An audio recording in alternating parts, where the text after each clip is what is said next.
Jujutsu Kaisen chapter 239. Chapter dibuka. Di suatu tempat ada seorang gadis yang berlari dikejar oleh seseorang. Dia tampak marah pada Kenjaku atas semua yang terjadi dalam Culling Game. Dia bertanya, bukankah terlalu kejam memberi mereka kehidupan sekali lagi dengan mengubah mereka menjadi benda terkutuk, tapi sekarang mengambil nyawa mereka lagi.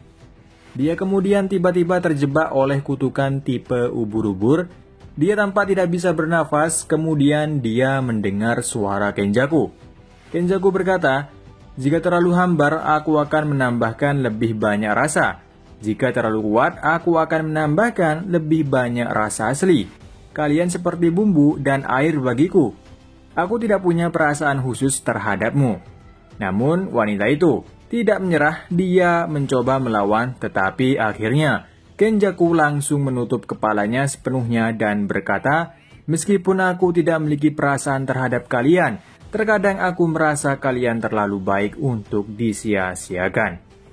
Kemudian ada seseorang yang datang, dan orang itu adalah Hazunogi. Hazunogi menghadapi Kenjaku. Kenjaku bercanda tentang siapa yang memenuhi syarat untuk menjadi temannya. Pertama, mereka seharusnya tidak membuat Kenjaku bosan. Kedua, mereka pada level yang sama dengannya. Hazunogi menolak menjadi teman Kenjaku karena dia bilang dia sudah muak dengan teman berambut panjang. Hazunogi berkata, "Kau sungguh suka berbicara pada dirimu sendiri. Menurutku itulah yang terjadi jika kau hidup terlalu lama." Kenjaku menjawab, "Karena temanku semakin sedikit." Kemudian Kenjaku minta Hazunogi untuk bertahan dan menyaksikan pertarungan Gojo melawan Sukuna pada saat itu. Dia menyadari bahwa Sukuna memperluas target teknik terkutuknya untuk menjatuhkan Gojo. Lalu Kenjaku menambahkan, punya wajah yang tampan di sana. Kenjaku menjelaskan bahwa dia telah meninggalkan kutukannya di Shinjuku untuk diawasi. Dia bilang dia akan tahu jika ada yang meninggalkan Shinjuku berdasarkan jumlah total energi kutukan. Karena dia yang mengetahui jumlah energi kutukan, setiap penyihir dan Yuta merupakan nomor kedua yang sangat menonjol. Dan dia juga berbagi pandangan dengan kutukannya. Kenjaku menambahkan mereka memiliki Zenin Maki yang berbakat secara fisik, bersama dengan adik laki-lakinya, Mei Mei, yang kemungkinan besar memiliki teknik terkutuk tipe teleportasi spesial, berisiko jika membuat rencana melawan para penyihir. Kenjaku kemudian menyerang Hazunogi dengan kutukannya. Haze mencoba bertahan dengan melemparkan gigi ke arah mereka yang dilengkapi teknik kutukannya. Giginya yang menyentuhnya meledak saat bersentuhan dan Hazunogi mencoba melarikan diri. Tetapi kutukan Kenjaku akhirnya menangkapnya saat ditanya apa tujuan sebenarnya.